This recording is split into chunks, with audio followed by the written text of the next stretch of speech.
message. Ah, ok. Bon, bonjour à toutes et à tous. Donc, et merci Maxime pour l'organisation de ces séminaires. Donc, j'avais proposé cette présentation intitulée Apport de la télédétection et de la modélisation spatiale à l'approche Une seule santé, avec quelques exemples dans l'océan Indien, parce que ça faisait un joli titre. Mais en gros, l'idée, c'est surtout de vous raconter ce que j'avais fait à La Réunion pendant 6 ans. Parce que quand je suis revenue à Montpellier, donc au mois de juillet, certains collègues ont réalisé que ça faisait 6 ans que j'étais partie et du coup, ça pouvait être utile de présenter voilà, un résumé de ce que j'avais fait à La Réunion. Et comme vous le voyez, en fait, c'est une présentation que j'avais déjà toute prête parce que je l'ai faite à mon départ lors des séminaires qui s'appellent les Jeudis du Sirois, où j'étais basée pendant ces 6 ans au mois de juin l'année dernière. Et voilà, et du coup, dans cette présentation, donc par rapport au format habituel, c'est pas sur une seule étude, c'est vraiment une synthèse, donc je vais pas aller très loin dans les détails, c'est vraiment pour vous présenter en gros voilà ce sur quoi j'ai travaillé. Et du coup, j'ai pensé à Christian pour la première slide, j'ai rajouté Caminou parce que évidemment, c'est moi qui présente aujourd'hui, mais ce sont plein de travaux collectifs que je présente. Voilà, je crois que j'ai tout dit sur la première diapo. Alors, donc ça, c'est quand même une diapo que j'ai rajoutée juste pour vous présenter là où j'étais basée. Donc, j'étais basée à La Réunion, à Saint-Denis, donc c'est au nord de La Réunion, et plus précisément au Sirois. Donc, vous avez le bâtiment en haut à droite. Le Sirois, c'est un peu, dans l'idée, c'est un peu comme la maison de la télédétection, mais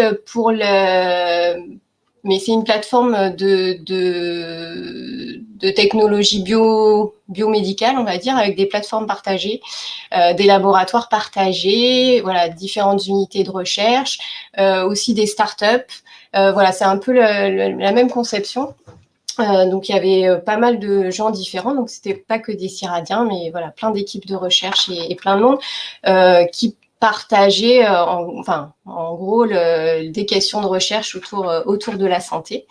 Voilà, et par contre, très peu de personnes qui travaillaient en télédétection et modélisation spatiale. Donc, c'était aussi pour leur expliquer ce que j'avais fait dans leur mur pendant ces 6 ans. Et puis, voilà, et puis la carte, c'était pour préciser que je ne travaillais pas que sur La Réunion, mais c'était bien dans l'océan Indien, enfin dans l'ouest de l'océan Indien, avec beaucoup de collaborations à Madagascar, mais aussi à Maurice, et puis dans l'archipel des Comores, que ce soit Mayotte ou l'Union des Comores.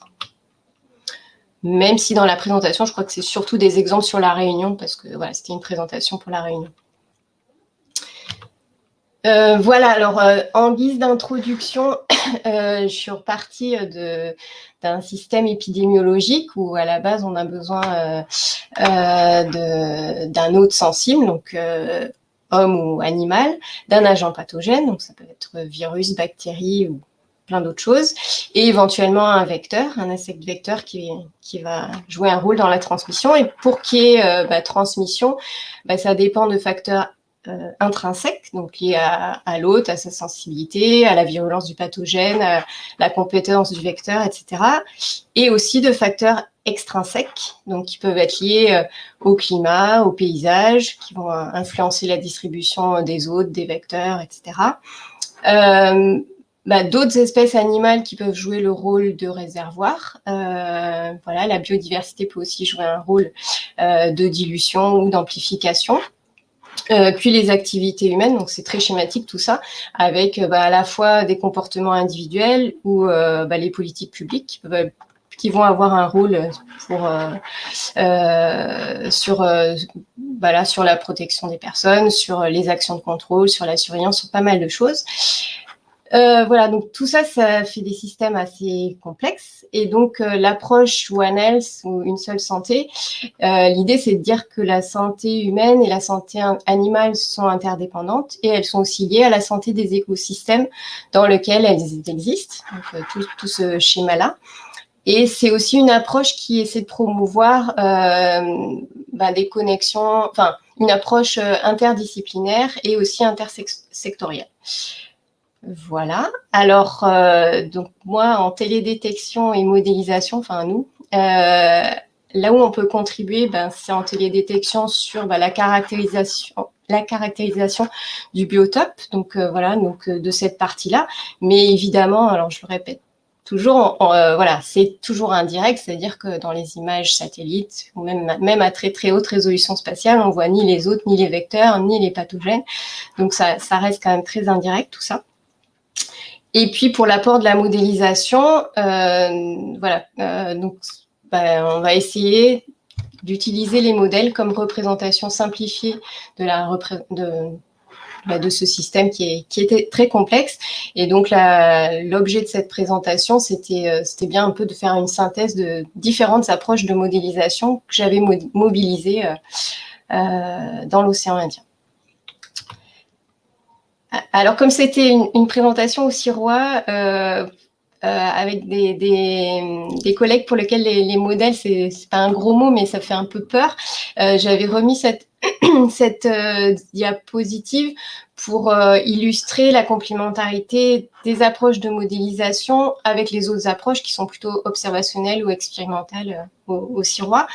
Donc, les modèles peuvent servir à plein de choses, notamment à partir des connaissances biologiques, d'intégrer des connaissances qui peuvent être éparses ou hétérogènes. Donc déjà, de construire un modèle conceptuel, c'est déjà un apport important de la modélisation. Les connaissances biologiques, les modélisateurs en ont besoin pour estimer les paramètres, pour pouvoir évaluer le modèle.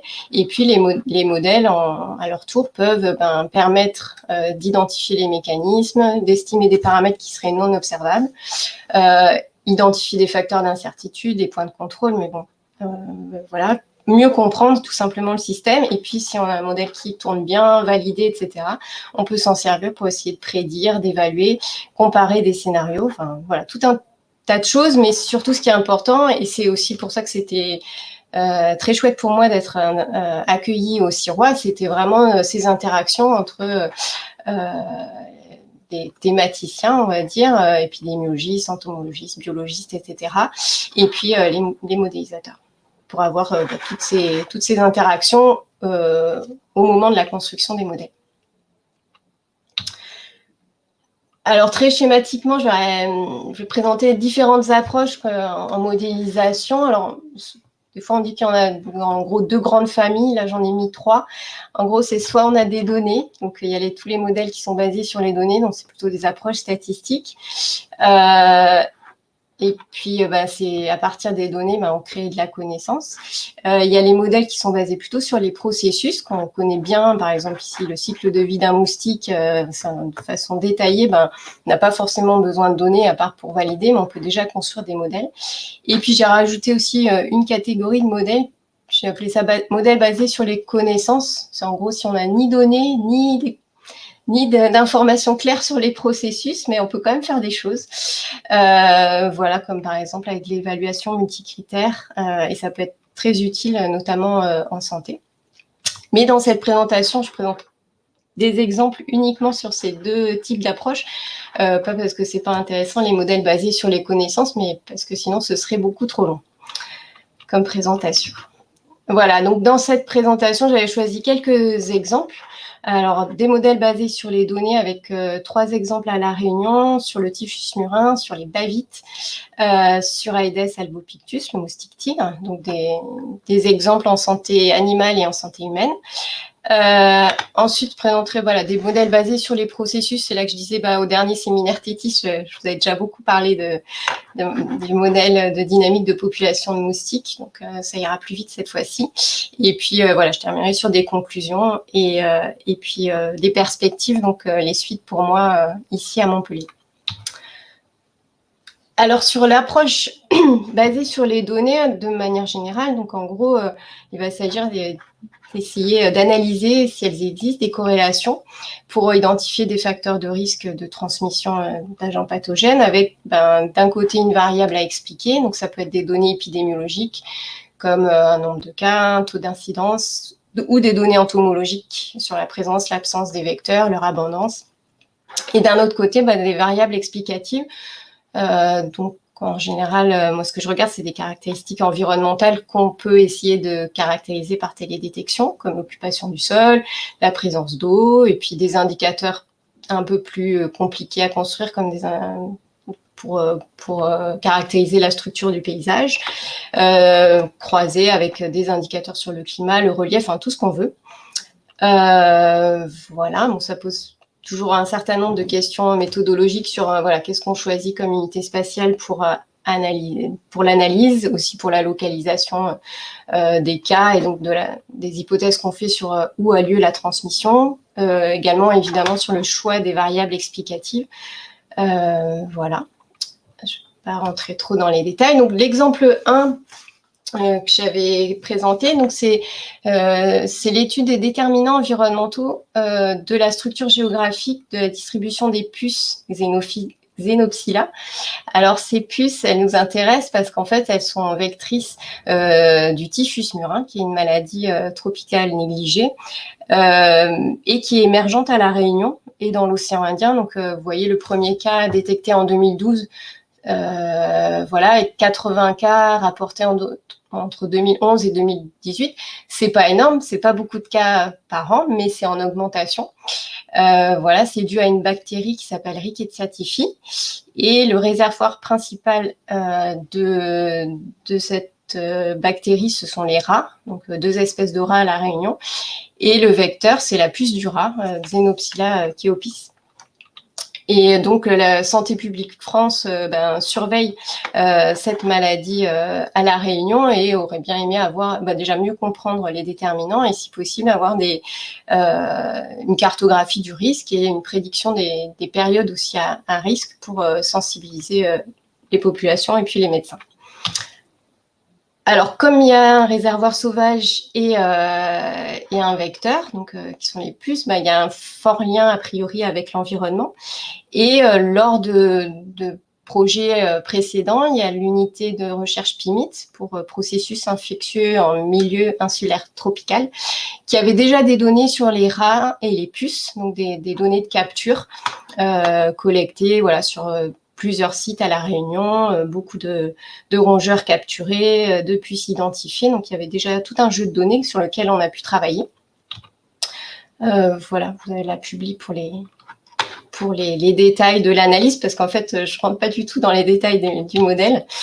Donc, très schématiquement, dans ce cas-là, pour reprendre la petite présentation, dans notre cas, la variable à expliquer, c'était le Genius Flea Index. Donc, GFI, en gros, c'est le nombre de puces de type Xenopsila par rongeur. Et comme variable explicative, comme c'était très exploratoire, on a testé tout un tas de trucs. Donc, l'altitude moyenne, les précipitations, les températures, l'occupation du sol, donc en calculant tout simplement le pourcentage de différents types d'occupation du sol dans une zone tampon de 200 mètres de rayon autour des sites de piégeage, la distance de 200 mètres correspondant en gros à la dispersion des rats. Voilà. On a utilisé un modèle linéaire généralisé classique. Et juste pour voir, il y a déjà des variables qui ressortaient significativement comme associées à ce GFI, donc cet indice du nombre de puces par rongeur. Donc il y avait la pluie comme facteur protecteur, c'est-à-dire que plus il pleut et plus cet indice est faible, en fait, moins il y a de puces, et plein de facteurs, au contraire, facteurs de risque, comme la température maximale, et puis différents types d'occupation du sol. Donc voilà, donc ce que ça indique, c'est que là où il y a le plus de puces par rongeur, c'est plutôt dans les zones sèches de l'île, et puis dans des paysages un peu où il y a un peu de tout, quoi, finalement, de l'urbain, de la forêt, de la végétation herbacée, de l'agriculture. Voilà, première information. Et du coup, ce qu'on peut faire, c'est d'utiliser cette relation statistique pour effectuer une première cartographie des zones à risque sur l'île de La Réunion. Voilà, qu'on a pu valider sur un autre jeu de données. Et donc, ça permet déjà de localiser des premières zones à risque, sachant que c'est un tout premier modèle sur le typhus murin. Et après, ce qui était intéressant de voir, c'est qu'il y avait des corrélations significatives entre l'incidence, donc le nombre de cas pour 10 000 habitants. Donc ça, c'est l'incidence du typhus murin observé et cet indice GFI prédit. Voilà, donc tout ça, ça a été transmis à Santé publique France et ils en sont contents pour pouvoir commencer à orienter leurs actions, surtout de sensibilisation des médecins au diagnostic finalement. Voilà, alors exemple 2, toujours dans la même idée, là on a beaucoup travaillé avec Yannick Grimaud qui a fait sa thèse sur les vecteurs de la fièvre catarrhale ovine et la fièvre hémorragique des cervidés. Donc ces vecteurs, ce sont des petits moucherons, des culicoïdes, où à La Réunion, il y a 5 espèces de culicoïdes. Voilà, il a fait sa thèse pour expliquer la dynamique spatiale et temporelle de ces vecteurs, donc avec beaucoup de piégeage, encore une fois, sur 11 élevages à La Réunion qui ont été suivis pendant 2 ans, tous les 15 jours. Et à partir de là, il a construit des modèles à partir de différentes variables explicatives, donc des caractéristiques environnementales, climatiques, liées aussi aux pratiques d'élevage. Donc, il y avait vraiment beaucoup de choses dans ces modèles. Et puis, il a intégré tout ça aussi dans Hosley pour avoir des choses un peu dynamiques où il arrive à prédire. Donc là, c'est pour l'espèce Culicoides bolitinos. En gros, l'abondance de ces vecteurs au fil du temps et pour les différents sites d'élevage à La Réunion. Voilà, donc là, je passe très vite, mais vous avez tous les détails dans la thèse de Yannick et dans les publications. Donc, c'est vraiment pour illustrer qu'effectivement, voilà, on a maintenant des méthodes et beaucoup de données environnementales à disposition pour l'analyse et aussi des méthodes statistiques qui donnent des résultats quand on se pose des questions sur comment expliquer la distribution d'espèces vectrices, par exemple. Et dernier exemple, donc sur cette approche basée sur les données, c'était les résultats d'un stage de cette année sur donc le moustique tigre Aedes albopictus, donc que vous connaissez puisqu'il est aussi bien présent à Montpellier, responsable de plusieurs épidémies à La Réunion, dont la dengue depuis plusieurs années. Et donc ce moustique, les femelles moustiques pondent leurs œufs dans des gîtes larvaires qui sont très petits. Donc, ça peut être des pots de fleurs, des soucoupes, des pneus, des gîtes naturels comme des trous d'arbres, des bambous, des gouttières. Enfin, voilà, plein de choses que on peut pas identifier dans les images, même à très haute résolution spatiale. Mais où à La Réunion, on dispose de beaucoup de données de terrain sur le nombre de gîtes larvaires potentiels avec l'Agence régionale de santé qui collecte des données sur toute l'île dans plein de quartiers différents et qui compte le nombre de ces gîtes. Donc, on a encore une fois beaucoup de données à exploiter. Et donc, on a essayé d'expliquer ce nombre de gîtes larvaires potentiels par maison en fonction de données issues d'images à très haute résolution spatiale. Donc, on avait une mosaïque d'images Pléiades sur toute La Réunion, desquelles on a extrait différents indices de végétation et aussi de texture. Et puis, on a aussi ajouté d'autres indicateurs environnementaux comme la pluviométrie, la température et l'altitude. Donc, c'était le stage de Ophélie Waro là, cette année où elle a montré qu'en fait, oui, il existe des corrélations. On peut, à partir de tous les indices dont je vous ai parlé, donc de texture notamment, prédire le nombre de gîtes par maison visitées. Donc ça, c'était plutôt une bonne nouvelle pour l'Agence régionale de santé parce que voilà, ils étaient très contents d'avoir cette première carte. Ça les dispense pas d'aller sur le terrain, mais par contre, ça leur fait gagner du temps dans leur prospection. Donc, ils étaient plutôt très contents de ces résultats-là sur les gîtes larvaires du moustique tigre à La Réunion. Et c'est la transition sur la suite. Donc là, c'était plein d'exemples sur des modèles basés sur les données.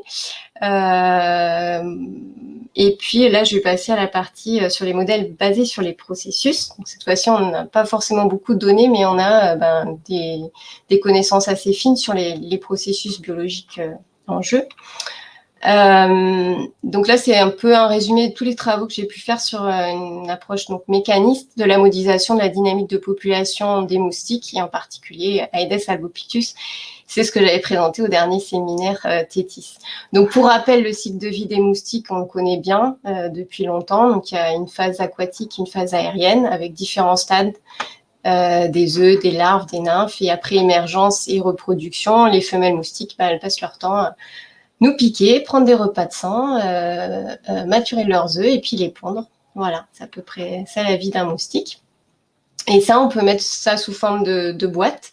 Voilà, où on détaille les différents stades. Et pour chacun des compartiments, on va essayer d'estimer le nombre d'individus dans chacun des compartiments en utilisant tout simplement un système d'équation différentielle qui permet de décrire en fait les transitions des individus d'une boîte à l'autre et puis de rajouter toutes les connaissances qu'on a sur les taux de mortalité, la rapidité de transition d'un stade à l'autre en fonction de la température notamment.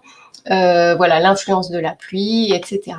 Et puis là, c'est là où il y a un petit lien avec ce que je vous ai présenté juste avant, c'est qu'il y a l'estimation de ce qu'on a appelé la capacité de charge de l'environnement, c'est en gros la disponibilité des gîtes larvaires, qui évidemment détermine est-ce que ces femelles moustiques elles vont pouvoir pondre leurs œufs, et ça on peut utiliser en entrée de ce modèle mécaniste la sortie du modèle statistique avec l'estimation du nombre de gîtes à partir de données de télédétection. Voilà, donc on construit ce modèle conceptuel. Ensuite, il y a pas mal de paramètres et de fonctions à déterminer à partir de la littérature, d'études expérimentales, de discussions aussi avec les collègues entomologistes.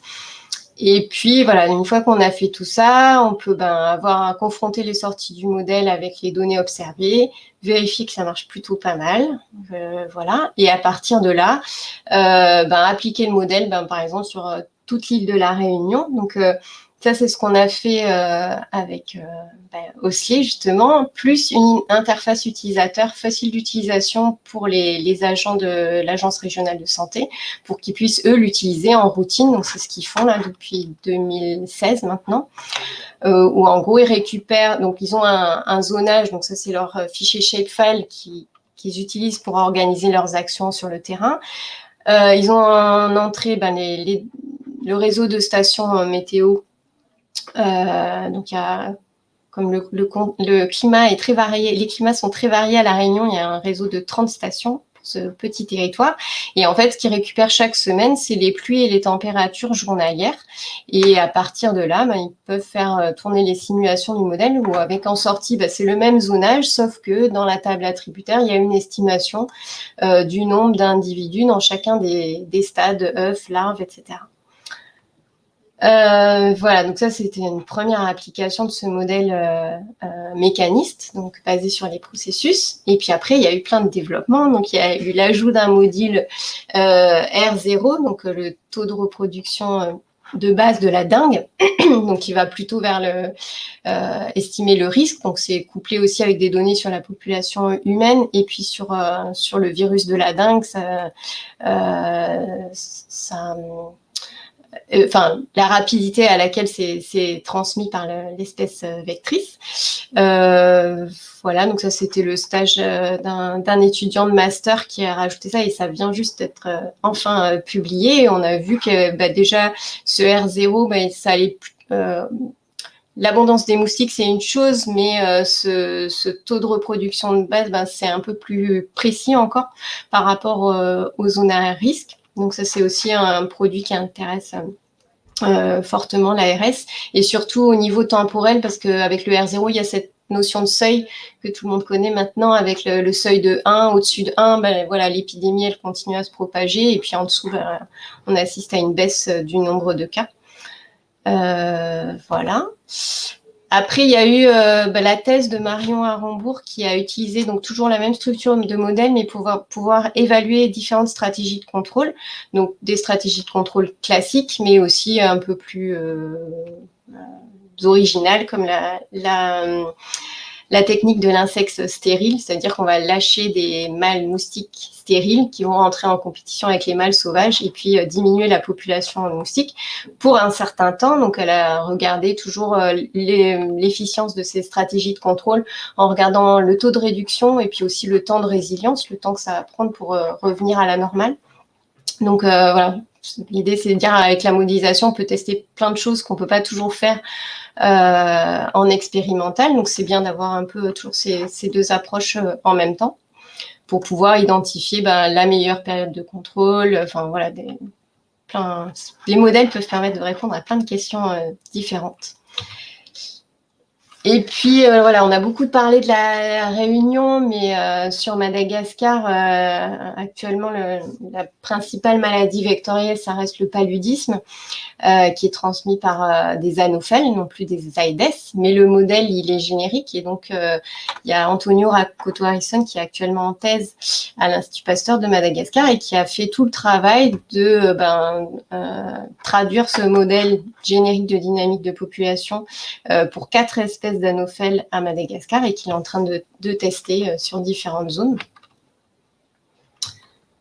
Voilà, et puis plus récemment, donc voilà, le modèle il fait son chemin. Donc il y a une collaboration qui a démarré cette année avec le laboratoire LACIS et le laboratoire de l'atmosphère et des cyclones de l'Université de La Réunion, avec des chercheurs qui s'intéressent à l'impact du changement climatique et du coup qui ont réutilisé un peu tel quel le modèle pour étudier l'impact du changement climatique sur les populations de vecteurs et du coup sur les risques associés. Donc voilà, c'est une collaboration qui démarre avec un stage de M1 avec déjà voilà, des choses intéressantes sur l'impact du changement climatique dans les différentes zones de La Réunion. Et puis, dans les suites, alors ce qui était intéressant en étant basé dans l'océan Indien, enfin proche des partenaires et des besoins, c'était aussi le côté outils. Donc, avec l'île Maurice, le ministère de la Santé de Maurice, donc on a, après Alborun, avec Pascal et Dany, on a développé Albo Maurice, donc une interface facile d'utilisation pour les Mauriciens et puis des formations, voilà, où petit à petit, voilà, plein de personnes se mettent à la modélisation, à l'utilisation de ces outils à partir du moment où ils sont faciles à prendre en main. Voilà, ils en sont plutôt contents, je crois. Donc, il y a des suites à ça.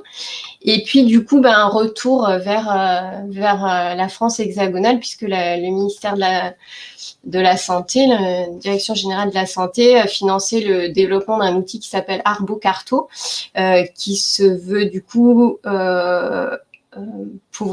en gros, c'est un peu c'est une interface qui est un peu plus compliquée que celle d'Alborun ou Albo Maurice, mais derrière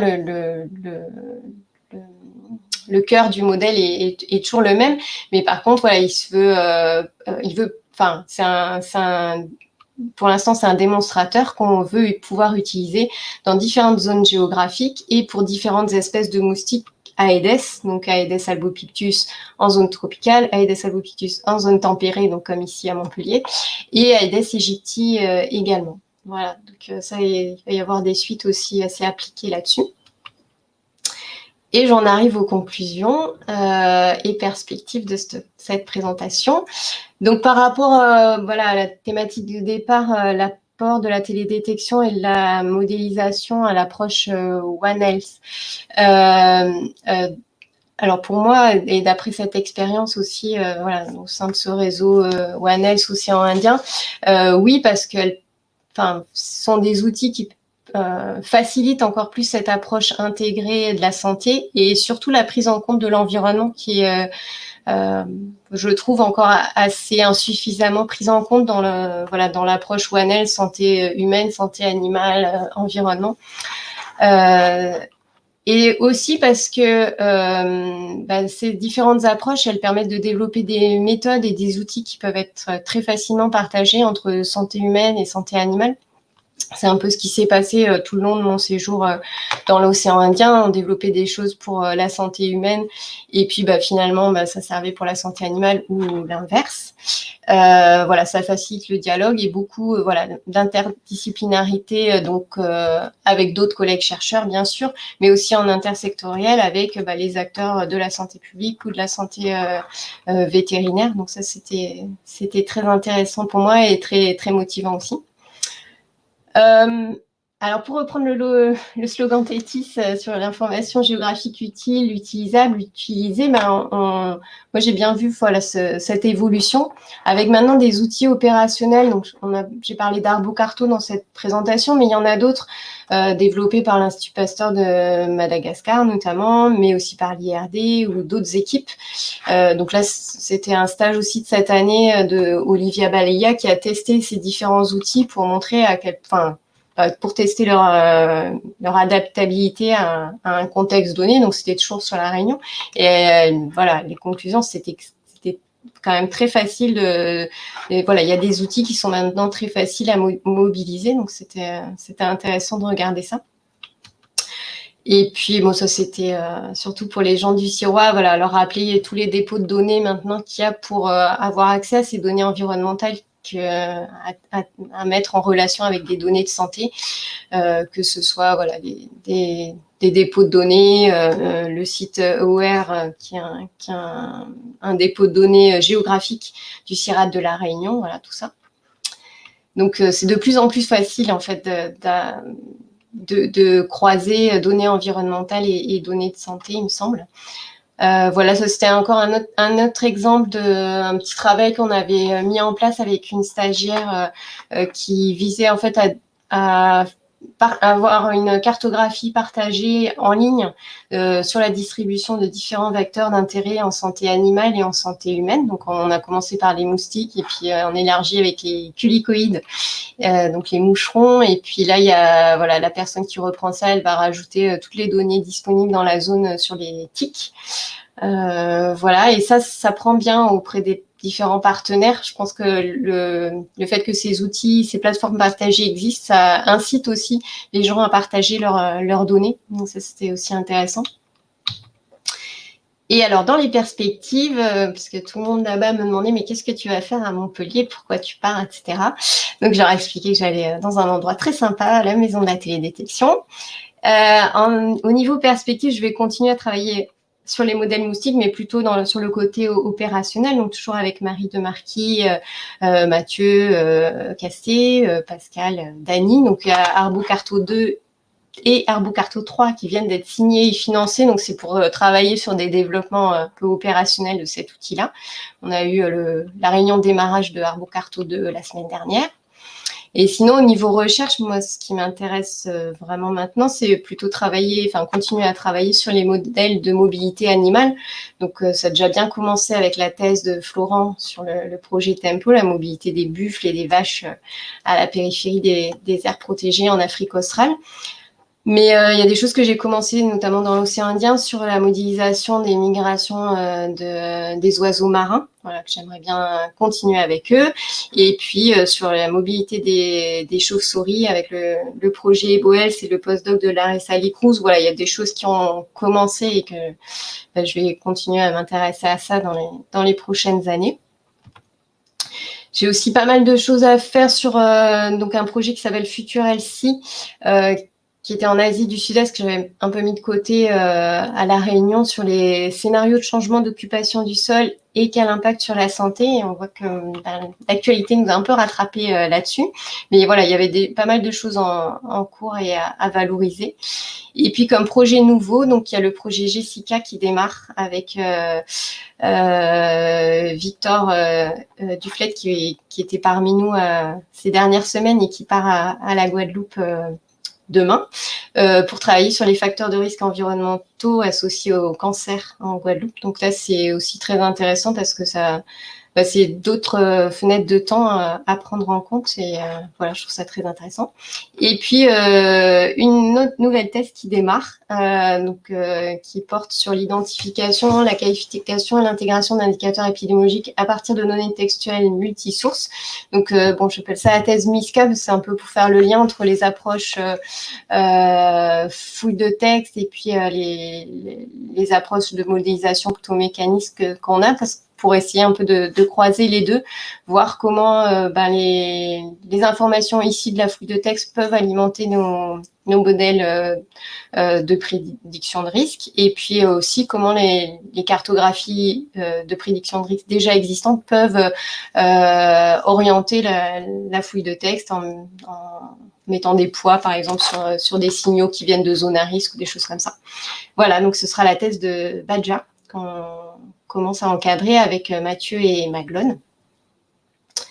Et je crois que j'ai fini. Et voilà, un grand merci pour votre attention et surtout le merci, c'était auprès de tous les collègues et partenaires dans l'océan Indien avec qui j'ai travaillé toutes ces années. Voilà. J'espère que ça n'a pas été trop long et que ça ne faisait pas trop catalogue cette présentation. Et j'attends vos questions. Non, c'était très bien. Merci pour cette présentation. Est-ce qu'il y a des questions ?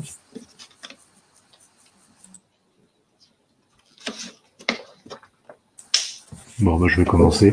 Moi, j'en ai une petite sur l'estimation de paramètres dans les modèles à processus. Est-ce que vous faites ça un peu est-ce que vous avez des protocoles un peu rigoureux pour faire ça ou un peu comme souvent vous faites essayer de chercher ce qui colle le mieux aux données? Non, en fait, j'ai évité de faire ça. Alors sur le modèle moustique, parce qu'en fait, souvent on a trop peu de données pour le faire vu le nombre de paramètres qu'il y aurait à estimer. Et du coup, sur ce modèle-là en particulier, finalement, on estime. Enfin, voilà, finalement, les estimations, elles viennent vraiment parce qu'il y a vraiment beaucoup de données expérimentales. Donc, par exemple, toutes les relations sur l'impact de la température, sur les taux de transition, etc., ça vient uniquement de la littérature et c'est pas des choses qu'on a essayé de fitter avec des données.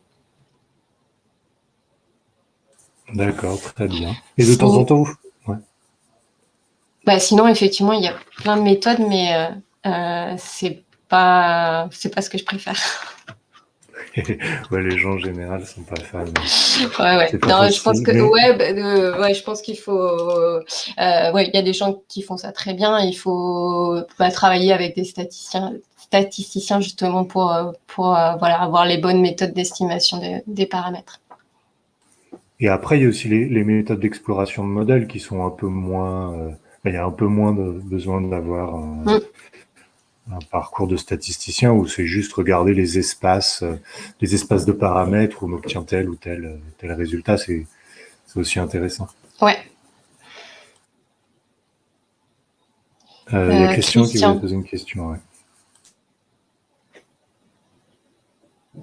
Alors, désolé, mais comme je suis avec la main gauche et puis que la souris, elle s'amuse avec moi, j'ai un peu de mal alors, d'abord, toutes les perspectives que tu as et les orientations, c'est travail de thématiques de recherche. Extraordinaire. Sinon, j'avais quand même deux choses. Une chose que j'apprécie beaucoup, c'est ton triptyque sur la santé humaine, animale et environnementale. Ça, c'est joli comme définition. Je ne sais pas si c'est une définition. Ça, c'est pas moi. Hein. C'est vraiment l'approche One Health là, dont tout le monde parle. C'est vraiment ça. D'accord. Donc, ça, c'est beau et très intéressant. Ensuite, il y a, dans tous les trucs, j'ai apprécié aussi, à un moment, j'allais presque te dire, mais moi, je vois en amont ce que tu appelles les modèles de données au regard des modèles dynamiques, que tu appelles mécanismes, et qui sont il y a des modes de définition aussi de ces modèles dits mécanismes, et c'est pas très important. Ce qui est intéressant, c'est que tu as un moment donné, tu as dit, mais en fait, on peut récupérer, ou on peut utiliser même cette approche purement donnée pour adapter, pour scénariser, on va dire, pour scénariser, je pense que c'est presque la bonne notion, ces modèles dynamiques. Et ça, c'est pour moi, ça me semble être fondamental. Et d'où la télédétection et tout le reste, etc., apporte un scénario de cet environnement, de ces dynamiques, et de ces dynamiques même à l'intérieur, hors de celles que toi, tu peux faire par rapport à ta thématique animale, ou le virus. Et c'est la scénarisation de l'évolution de cet environnement ou de cette santé environnementale, on va dire, sur les impacts que ça va avoir potentiellement ou qu'il y a eu, justement, si on prend l'histoire, sur ce genre de choses. Ce qui m'a un peu questionné et je voudrais savoir est-ce que ça se fait ou pourquoi ça ne se fait pas. Quand tu as parlé de la Réunion ou de Madagascar ou autre, tu prends des réseaux sols, des réseaux de stations pluviométriques ou météorologiques au sol. Or, on a au travers justement, encore une fois, de la télédétection, des capacités d'avoir de l'estimation de ces paramètres météorologiques avec certains biais, on est d'accord, mais qu'on peut corriger aussi à partir de ces réseaux sols, en fait aussi. Hein. Donc il y a aussi toute une capacité d'amélioration. Et pourquoi tu n'utilises pas ça parce que là, tu vas intégrer à la fois cette variabilité météorologique, surtout quand tu as des phénomènes d'altitude ou autres, de haut vent, sous le vent, etc., qui vont avoir des effets très très forts et très rapides potentiellement sur ta représentation des zones de reproduction. Et d'ailleurs, on le voit souvent, tu représentes les choses, mais en restant sur du semi-parcellaire, on va dire, tu fais pas toute la réunion ou tu fais pas tout, tu vois ce que je veux dire? Alors que tu auras peut-être possibilité de, avec une incertitude peut-être, mais d'avoir une autre information qui est plus complète, donc l'incertitude est rattrapée ou corrigée, on va dire, ou améliorée, on va dire, par l'ensemble que tu vas apporter. Ouais. Je sais pas si je me fais bien comprendre. Oui, très bien. Alors, je vais répondre à la dernière question. Alors, sur les données météo, pourquoi on utilisait les données météo des stations à La Réunion? Parce que La Réunion est très bien pourvue en stations météo et que c'est plus précis. Et puis, accessoirement, c'est que les partenaires avec qui on travaille, l'Agence régionale de santé, ils ont une convention avec Météo France, donc pour eux c'est plus simple de travailler avec ces données météo. Enfin voilà, ils y étaient habitués et c'est aussi plus précis. Par contre, effectivement, dans des régions plus pauvres en données, effectivement c'est intéressant et c'est ce qu'on avait fait sur le Sénégal. Avec Mathieu, c'était un des exemples d'utilisation d'osselet sulfure avec du raster, où là, pour les moustiques du Sénégal, Nord Sénégal, là sur la fièvre de la vallée du Rift, on avait, donc c'est toujours un peu le même modèle, mais en entrée, on utilisait des estimations satellites. Alors, je sais plus ce que c'était, c'est Tamsat ou quoi, ouais, ça doit être Tamsat. Voilà, et on vérifiait sur les sites que ça donnait des trucs pas trop faux par rapport à des données météo locales. Et après, on a utilisé ça sur tout le Nord Sénégal pour avoir des estimations. Donc oui, c'est possible, ça c'est pas compliqué. Et sur Madagascar, c'est ce que fait aussi Antonio. Donc sur ces sites d'études, parce que là, il a des données pour les valider. Il travaille avec les données des stations parce que ça leur paraît quand même toujours mieux. Mais par contre, sur son extrapolation, ces 3 sites d'études, ça fait déjà grand à Madagascar. Il utilise, alors il faudra que je lui demande quelles données, mais il me semble que c'est des estimations satellites du coup pour faire tourner ces modèles. Donc c'est possible. Et alors pourquoi on fait pas sur toute la Réunion? Parce qu'en fait, sur les moustiques sont là où il y a, enfin, on s'intéresse en gros là où il y a des gens ou là où il y a des élevages, mais c'est aussi parce que les espèces vectrices sur lesquelles on a travaillé, enfin là les exemples, ils sont très inféodés à leurs hôtes et donc ça peu de sens de simuler une dynamique de population de moustiques là où il n'y a personne, parce qu'en fait, il n'y a pas cette espèce de moustique-là. Et pareil pour les culécoïdes, les petits moucherons, là, en gros, ils sont qu'autour des élevages et ils sont pas en plein centre-ville de Saint-Denis. Et donc, en gros, voilà, c'est pour ça on fait tourner ces modèles seulement là où on est à peu près sûr qu'il y a ces espèces-là. Sinon, ça plaît pas trop en fait aux entomologistes. Le risque, c'est qu'ils disent, du coup, c'est faux ce que tu nous dis. Même si ça peut répondre à des questions, ce serait quoi les zones à risque si jamais on installait un élevage dans cette zone-là. Voilà.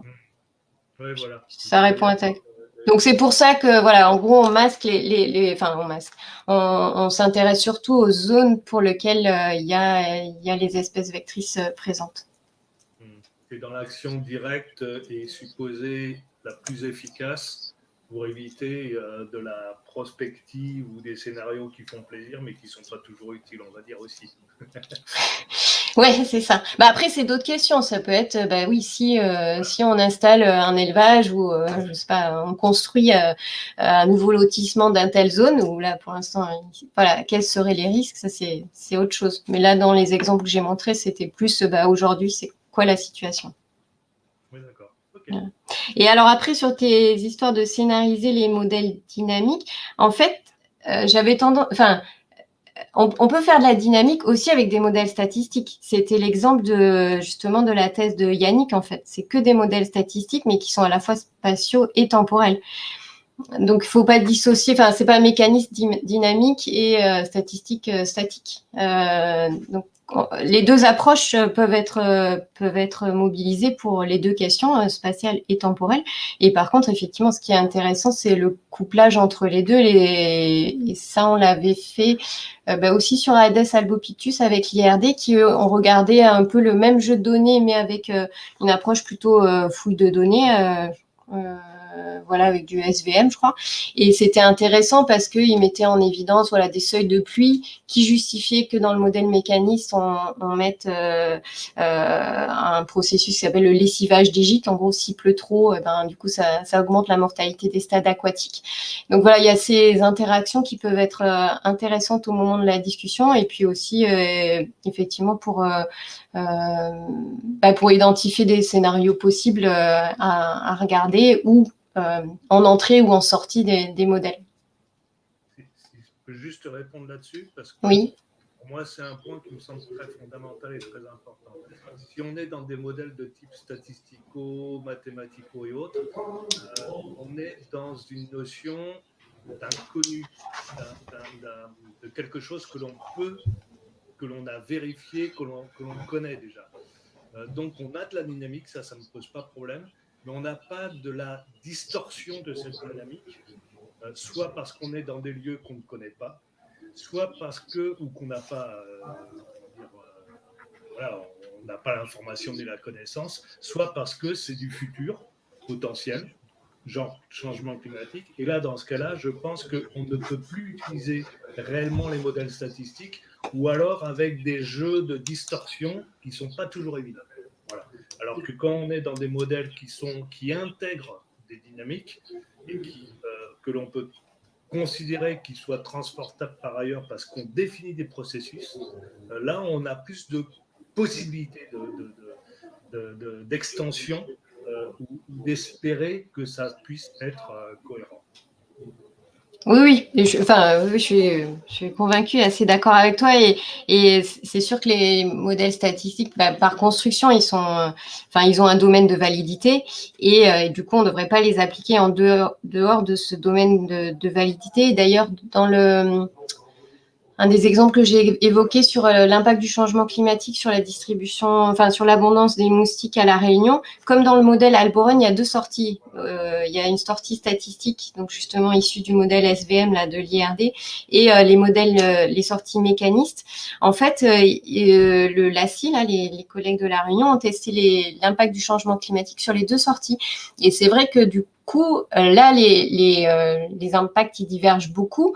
Mais pour moi, parce que sur la sortie statistique, du coup, il se retrouve avec des températures beaucoup plus élevées qui n'existent pas à La Réunion. Et donc, voilà, en gros, ça prédit des trucs, mais vraiment, tout à l'augmentation, de façon assez alarmiste, qui n'est pas le cas ce qui n'était pas le cas avec le modèle mécaniste. Et du coup, on s'était posé la question, mais pourquoi ces différences, etc. Et puis, voilà, on s'était assez vite rendu compte que c'était dangereux, comme tu dis, d'extrapoler les observations d'aujourd'hui avec des gammes de températures qui ont pu être testées sur les températures de demain. Et sûrement que le modèle mécaniste prédit un peu mieux parce qu'il est basé sur des connaissances qui ont été prises aussi ailleurs avec en expérimental des gammes de températures très élevées qui ont pu être testées. Après, la prédiction, c'est toujours compliqué. Et même les modèles mécanistes, il faut toujours être hyper prudent sur qu'est-ce qu'on change, qu'est-ce qu'on sait. Le moustique va sûrement s'adapter aussi beaucoup mieux que ce qu'on pense au changement climatique et des choses comme ça. Donc, mais sinon, oui, je suis plutôt d'accord avec toi. Et en général, c'est ce que je préfère faire. Ok, merci. Merci à toi. Et merci de t'être connecté avec ton bras cassé, là. Alors, bon, pour la photo, il n'est pas vraiment cassé, mais voilà. J'agite encore la main.